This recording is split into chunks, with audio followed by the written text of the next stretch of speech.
Well, hi everybody. Hillcrix here, just doing a update. What's going on the painting table? I have finished up my House Steiner Lyran Guard Mechs and some Panzer fours, and I rebased one of my chariots. So that's what's going on around here. Just show these guys off a little bit. And we got a longbow. This is one of the 3D printed versions. Had somebody do this. It's not really I have to say the quality of it's kind of rough, the printed version, because the surface isn't smooth, so it was kind of hard to get it to look decent on all these resin mechs.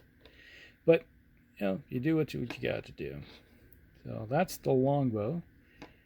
And it's a missile boat. We got some LRM-20s and a pair of LRM-5s and go with it. So that's not a bad little mech. And then we got a rifleman. This one here. This one, the quality was a little better, but in some places it was still kind of rough. You can see how, like in some of the areas right through here, it was kind of hard to.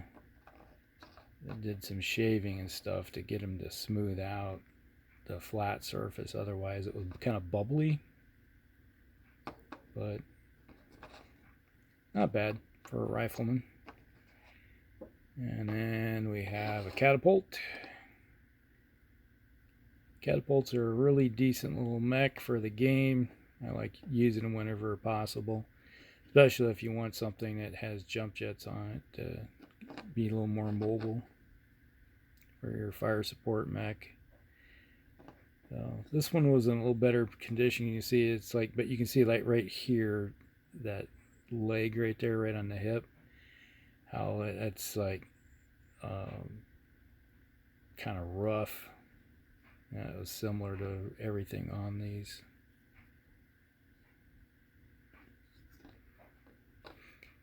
And then we got a Highlander. So big old, ready to jump on you and do the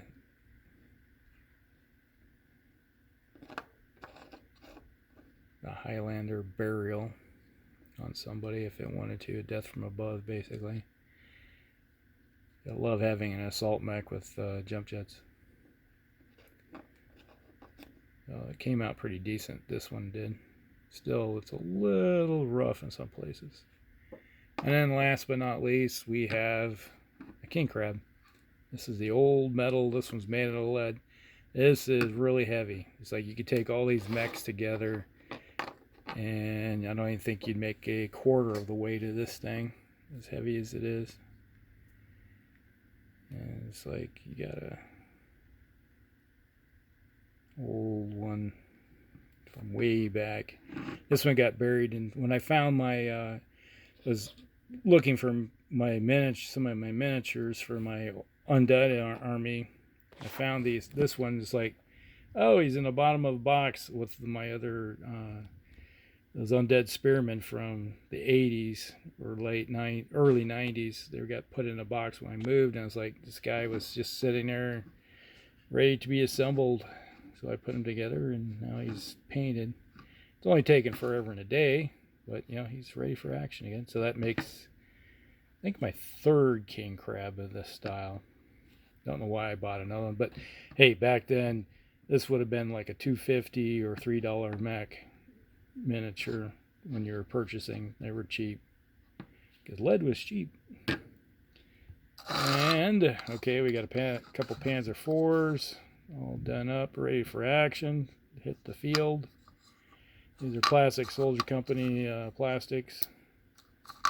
So they look good. Ready for a game of Battlefront or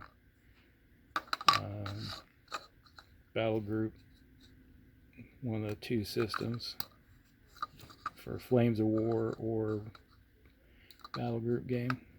This is done up in the Afrikakorp. So these will be 2 Afrikakorp mech, or not mechs. Gee, that'd be interesting. Afrikakorp mechs now. For my, what is it, 15th Panzer Division. Someplace around here, I gotta dig out some transfers, maybe put some crosses or something on them. I do have some Afrikakorp transfers that I could put on here, so do them up pretty good. And last but not least, we have the chariot. So this guy wasn't on a standard base, so I took it off the other base and put him on the standard base. So now he's all done. Didn't have to paint him or anything. He's just rebased. That's all it is. So that's the only thing that's going on with that. So that's a big chunk of stuff that's finished on the table. And what's in the wings right now is this guy. This is my Necromancer. Let's see. For my undead army. So I got a Necromancer I got to finish painting up.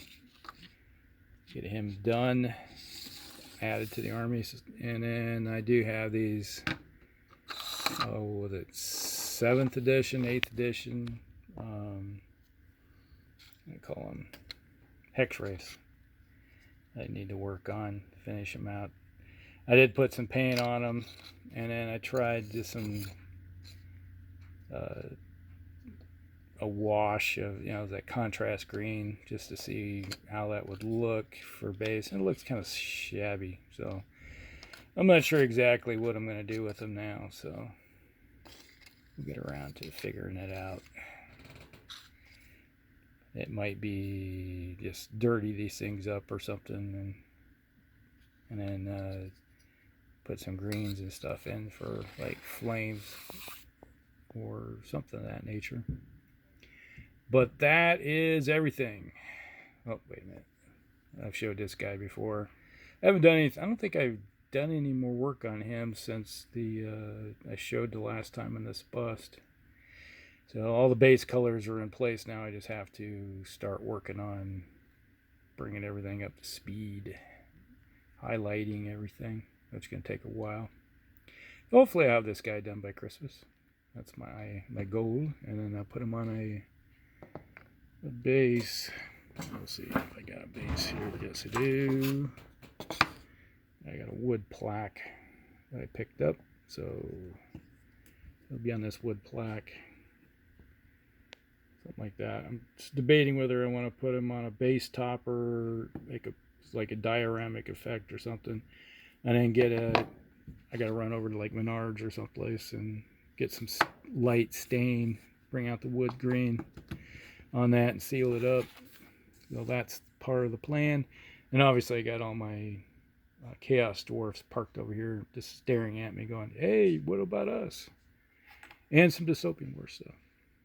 I have some more walkers for Dystopian Wars. I need to finish those. That'll probably take about an hour's worth of work on those little guys. But that's everything that's currently in the works for everything. So, should be fun. All right. We'll see you in the next one. Elk Rex out.